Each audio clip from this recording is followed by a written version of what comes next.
Siapa yang kerasnya? Bu Epi? Kita mau bagian. Ayo, besok kami makan kusu atau kita tadi. Iya, datang dulu. Siapa ya Pak?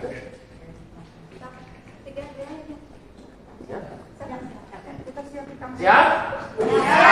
Siap. Amati kameranya. Siapa hebat? Kami hebat. Siapa kompak? Kami kompak. 1, 2, 3, 4. Jawab cepat, jawab hebat.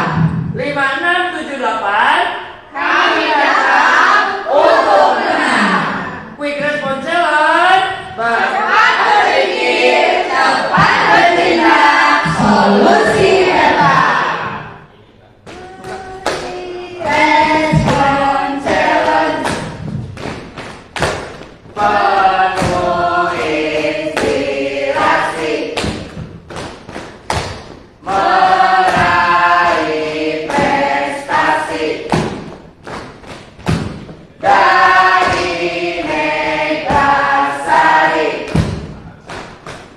Quick response challenge.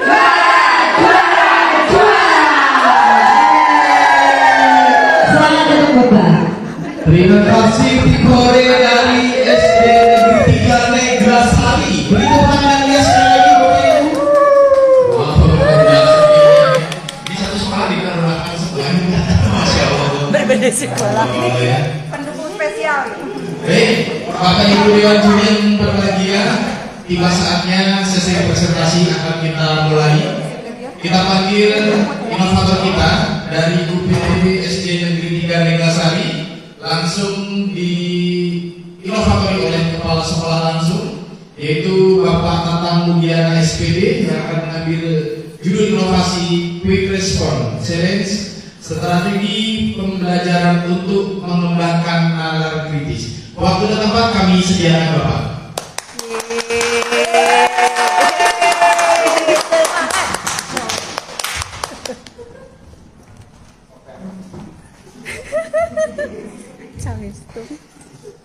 Bismillahirrahmanirrahim. Assalamualaikum warahmatullahi wabarakatuh. Waalaikumsalam warahmatullahi wabarakatuh. Dewan juri yang saya hormati, juga rekan-rekan tim Hore dari SD 3 Neglasari yang saya cintai dan saya banggakan.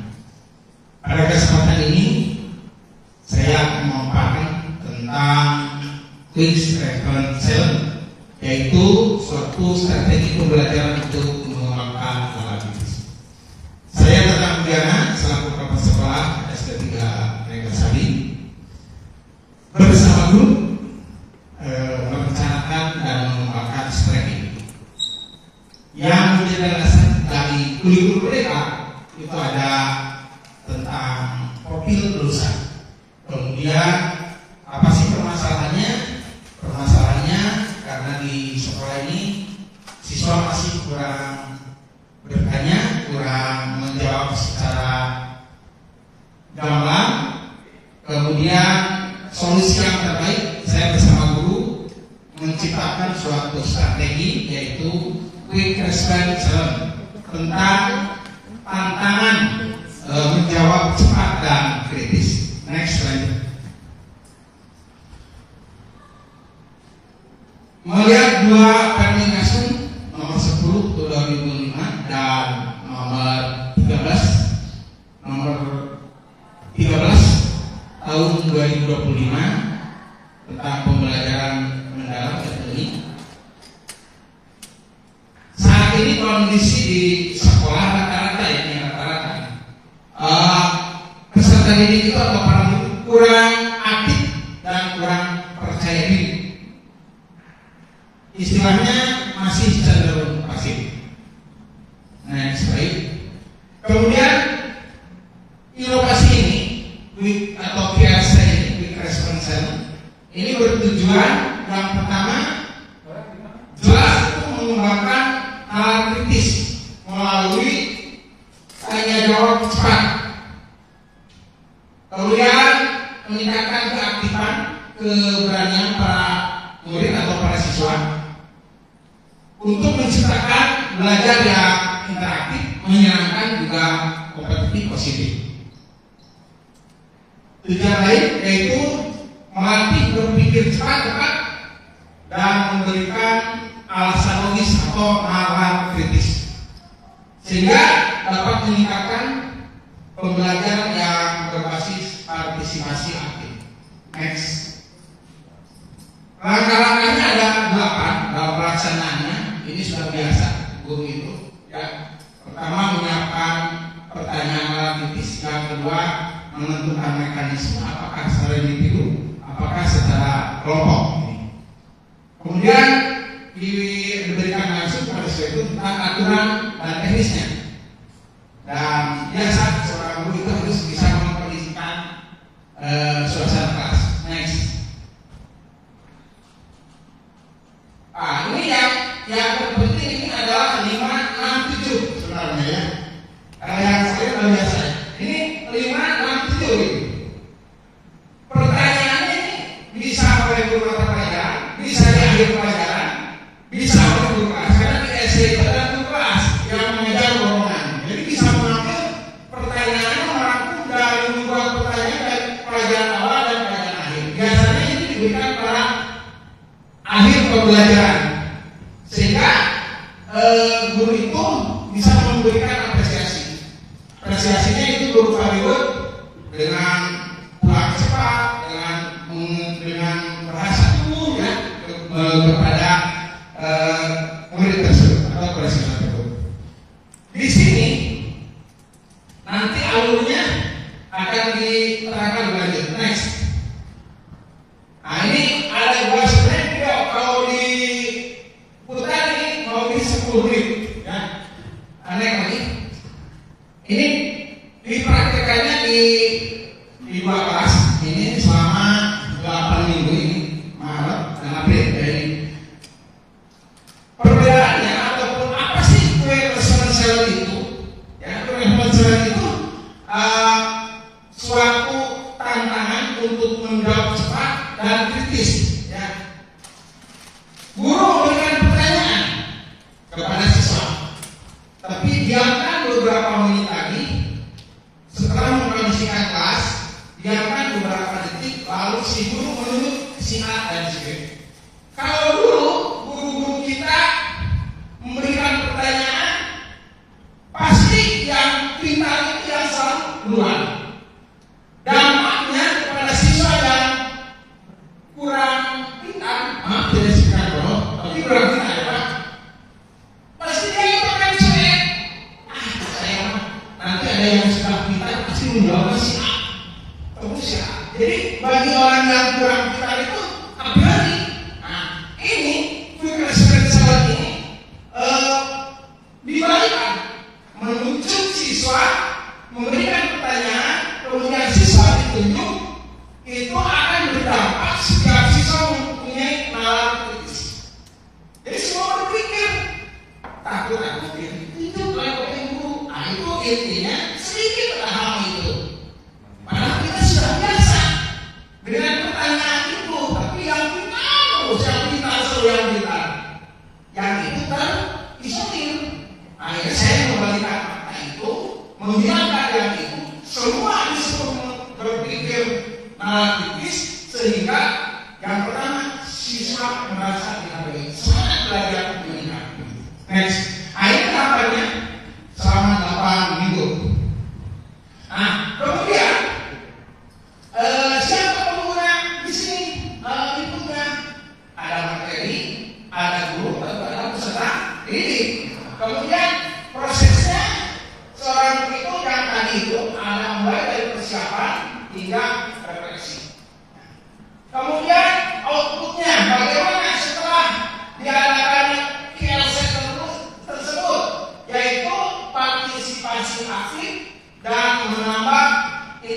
bagi peserta didik. Yang outcome-nya terhadap pembelajaran itu pembelajaran meningkat karena mempunyai semangat tertentu dengan menggunakan quick response center. Lanjut. Nah, yang terakhir, bukan yang selanjutnya, ini quick response center itu memberikan dampak yang sangat positif bagi ekosistem pendidikan. Peserta didik lebih aktif dengan alat kritis meningkat, kemudian menjadi lebih menarik, ya, interaktif. Karena tadi diceritakan bahwa semangat untuk belajar karena dia itu merasa dihargai. Nah, sehingga mulai timbul keberanian dari hasil berpikir tadi, timbul keberanian untuk mengutarakan pendapat hasil berpikir kritis tadi. Jadi dilatih dengan cara beberapa detik didiamkan sambil diberikan pertanyaan. Kemudian akhirnya guru memulai pemahaman pesan secara langsung. Ya. Kemudian sekolah memiliki yang akhirnya setelah itu sekolah memiliki budaya pembelajaran yang aktif. Jadi tidak monoton seorang murid. Dan ini bisa jadi contoh praktik baik di sekolah lain. Bisa melalui kombo antar satuan pendidikan. Next.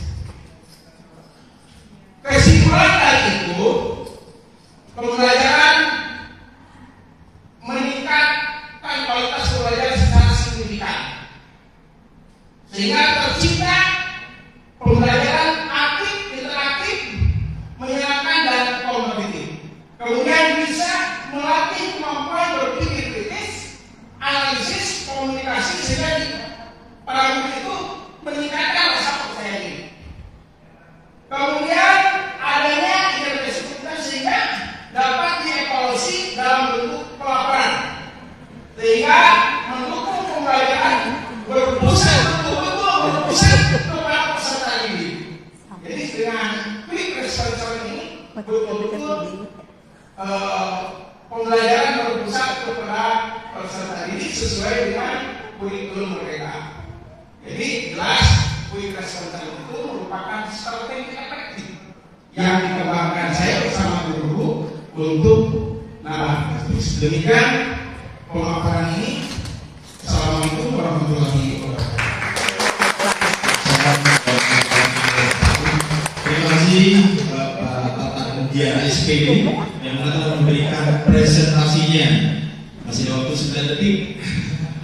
Baik, Bapak Ibu Dewan Juri yang berbahagia, tiba saatnya sesi tanya jawab. Itu berkenan dari Kota Banjar terlebih dahulu, Bapak Dadi Mulyadi ST, waktu dan tempat kami sediakan. Terima kasih moderator dan selamat bagi-bagi Pak Tatang ketiga kalinya bahkan tampil di sini luar biasa. Yang kemarin langsung apresiasi inovasinya jadi guru besaran Banjar. Dan sekarang rupanya menakodai SD yang baru ya. Baru 2 bulan. Baru 2 bulan dan sudah menghasilkan inovasi yang baru. Sebetulnya kalau saya cermati ini pertama inovasinya terkait dengan pola ya. Polanya pola uji ya, pola uji.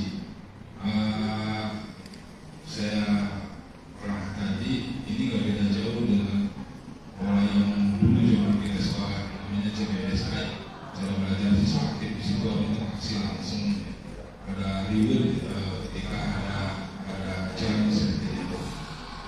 Yang menjadi persoalan menurut saya adalah treatment dalam mendapatkan materinya. Nah, kalau ini polanya untuk pola uji ya, pola ukur untuk kemampuan siswa dalam menangkap materi, itu satu ya. Yang kedua, kemampuan siswa ketika respon dari apa yang ditanyakan atau setidaknya bisa merespon ketika ada materi yang kurang dipahami. Yang ingin saya tanyakan, treatment dalam memberikan materi terhadap siswa itu sendiri seperti apa? Silakan. Siap. Ini karena terima kasih kepada Pak Dadi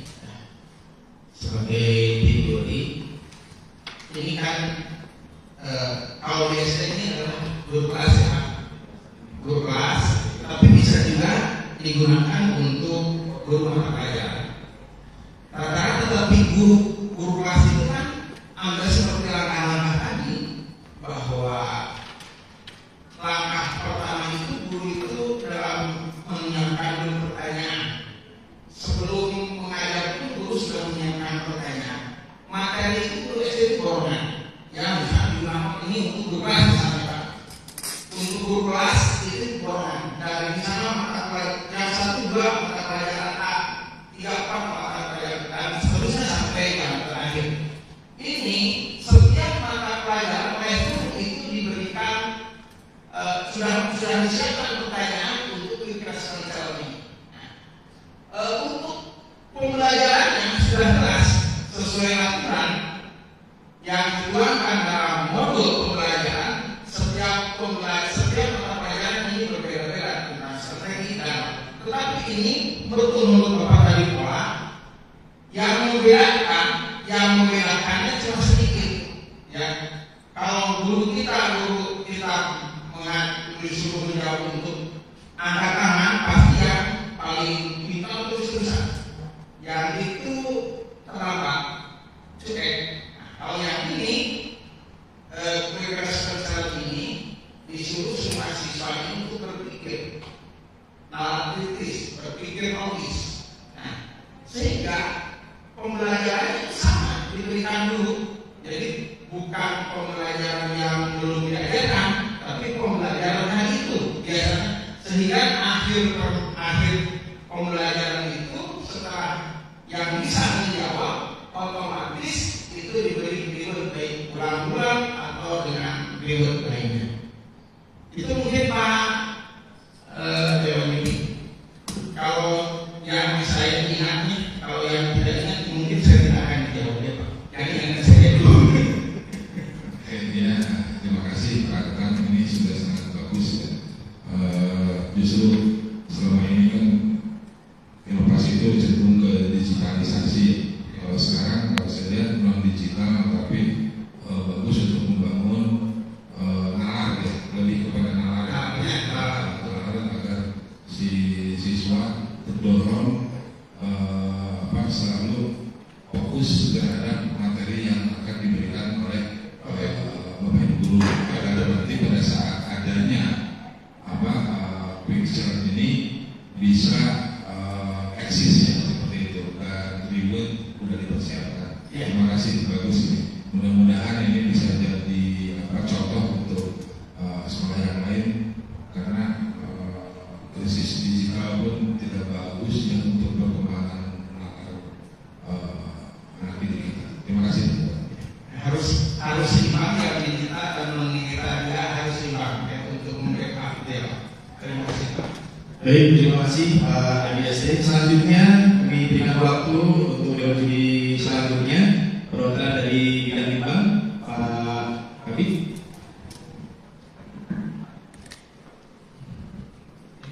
Terima kasih.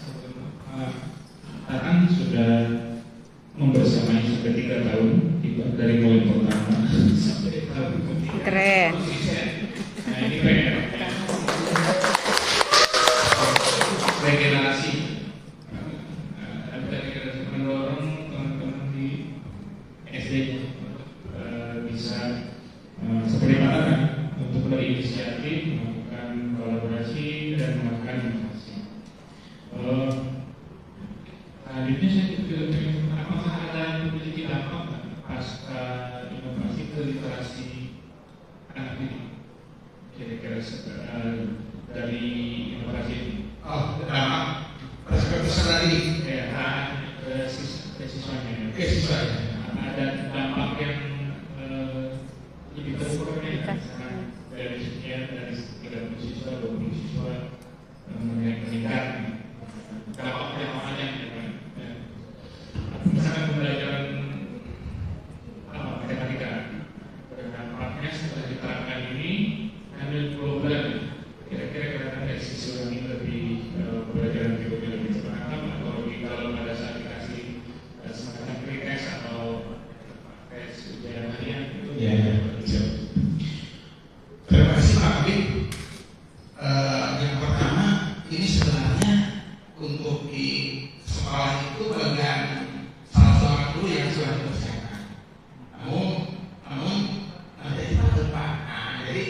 nanti tadi untuk Pak untuk teman-teman. Karena Pak saya mulai istirahat ngomong. Tapi bisa support saya. Yang kedua, dampak dari KRC ini, yang pertama, anak yang kurang pintar itu, yang pertama itu masyarakat mulai timbul rasa percaya diri, Pak. Karena semua takut-takut kita dituduh oleh guru. Nah, itu yang pertama. Yang kedua, dampak yang keduanya, kalau itu secara presentasi ini secara berdua bulan itu di dua kelas, dipraktekannya di dua kelas. Ini anak-anak itu makin rajin belajarnya, mendengarkannya semakin serius, karena tadi itu takut ditunjuk, dari takut ditunjuk itu antara kritis itu berpikir logis semakin berjalan, otomatis pada nilai-nilai ulangan harian punya apa yang berarti ini meningkat itu, meningkat. Jadi dampaknya sangat signifikan, Pak. Karena kalau dulu bagaimana cara mudah masuk di paru-paru di pas saja di pas. Otomatis anak itu berpikir dulu, merangkai-rangkai kalimat. Ya Pak, jadi yang pertama latihan keberanian timbul, kemudian berpikirnya logis semakin sempurna. Dan karena ini berulang-ulang setiap hari Pak, ya, setiap akhir pelajaran oleh guru kelas, kalau oleh guru mata pelajaran setiap akhir mata pelajaran seperti PAI maupun olahraga yang di sekolah itu yang menggunakan guru mata pelajaran. Jadi memang saya berharap kepada guru-guru seperti yang tadi kesimpulan tadi bahwa tugas menteri harus dilaksanakan secara kontinu sehingga anak itu sudah terbiasa berpikir kritisnya. Begitu Pak Habib yang bisa saya jelaskan. Ini bisa diterapkan ke semua guru atau kelas guru?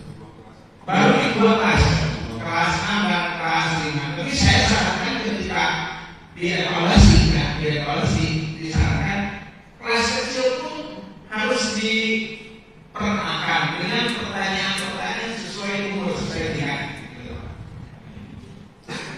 Terima kasih Pak.